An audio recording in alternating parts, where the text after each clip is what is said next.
രാത്രിയിലെ തിരുവത്താഴ പൂജയ്ക്ക് ശേഷം മാത്രം സ്ത്രീകൾക്ക് പ്രവേശനമുള്ള കേരളത്തിലെ ഏക ക്ഷേത്രമാണ് കണ്ണൂർ ജില്ലയിലെ തളിപ്പറമ്പിൽ സ്ഥിതി ചെയ്യുന്ന ശ്രീ രാജരാജേശ്വര ക്ഷേത്രം. ബ്രാഹ്മണ സ്ത്രീകൾക്ക് ഈ ക്ഷേത്രത്തിലേക്ക് പ്രവേശനമില്ല എന്നതും ഈ ക്ഷേത്രത്തിൻ്റെ മറ്റൊരു പ്രത്യേകതയാണ്. കേരളത്തിലെ അതിപുരാതനമായ 108 ശിവക്ഷേത്രങ്ങളിൽ ഒന്നാണിത്. ക്ഷേത്രത്തിൻ്റെ മുന്നിൽ കാണുന്ന ഈ കവാടം 7 നിലയുള്ള രാജഗോപുരമായിരുന്നു എന്നും അത് ടിപ്പു സുൽത്താൻ്റെ കാലത്ത് തകർക്കപ്പെട്ടുവെന്നും പറയപ്പെടുന്നു. പണ്ടുകാലത്ത് ഉത്തര കേരളത്തിലെ സ്ത്രീകൾ കുട്ടികളുടെ ക്ഷേമത്തിനായി തൊഴുതു വന്നിരുന്ന 3 ക്ഷേത്രങ്ങളിൽ ഒന്നാണിത്. ദക്ഷിണേന്ത്യയിലെ ശിവക്ഷേത്രങ്ങളിൽ ഈ ക്ഷേത്രത്തിന് പ്രധാന സ്ഥാനമുണ്ട്.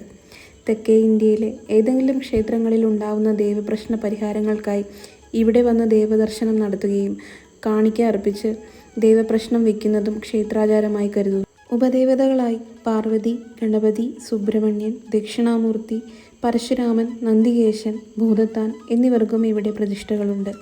കൂടാതെ ചെറുകുന്ന് അന്നപൂർണേശ്വരി, മാടായിക്കാവിലമ്മ എന്നീ ദേവിമാരുടെ അദൃശ്യ സാന്നിധ്യവും ഇവിടെ സങ്കല്പിച്ചു വരുന്നുണ്ട്. ഇവിടുത്തെ ശിവലിംഗത്തിന് ആയിരക്കണക്കിന് വർഷങ്ങൾ പഴക്കമുണ്ടെന്ന് വിശ്വസിക്കപ്പെടുന്നു. പരമശിവൻ 3 പവിത്രമായ ശിവലിംഗങ്ങൾ പാർവതിക്ക് ആരാധനയ്ക്കായി നൽകിയെന്നാണ് ഐതിഹ്യം.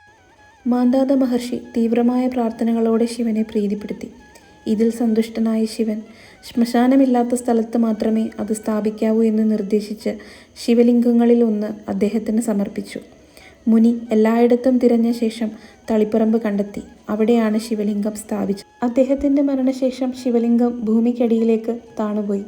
തുടർന്ന് അദ്ദേഹത്തിൻ്റെ മകൻ മുചുകുന്ദൻ ശിവന് സമാനമായ പ്രാർത്ഥനകൾ നടത്തി 2ാമത്തെ ശിവലിംഗം നേടി. കാലക്രമേണ അതും അപ്രത്യക്ഷമായി. നൂറ്റാണ്ടുകൾക്ക് ശേഷം 3ാമത്തെ ശിവലിംഗം കോലത്തുനാട് രാജവംശത്തിലെ മൂഷക രാജാവായ ശതസോമന് കൈമാറി. അദ്ദേഹം അന്ന് ആ പ്രദേശം ഭരിച്ചിരുന്നു. കടുത്ത ശിവഭക്തനായിരുന്ന ശതസോമൻ അഗസ്ത്യമുനിയുടെ ഉപദേശപ്രകാരം ശിവലിംഗം ഇപ്പോഴത്തെ ക്ഷേത്രത്തിൽ പ്രതിഷ്ഠിച്ചു.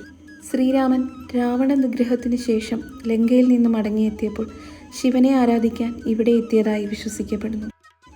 ഈ പുണ്യക്ഷേത്രത്തിൽ ആരാധിക്കപ്പെടുന്ന ശിവൻ ശ്രീ രാജരാജേശ്വരൻ എന്നറിയപ്പെടുന്നു. അതായത് ചക്രവർത്തിമാരുടെ ചക്രവർത്തി, പരമാത്മാവ്. ഭക്തർ ഭഗവാനെ പെരുന്തൃക്കോവിലപ്പൻ, പെരുഞ്ചെല്ലൂരപ്പൻ എന്നീ നാമങ്ങളിൽ വിളിക്കുന്നു.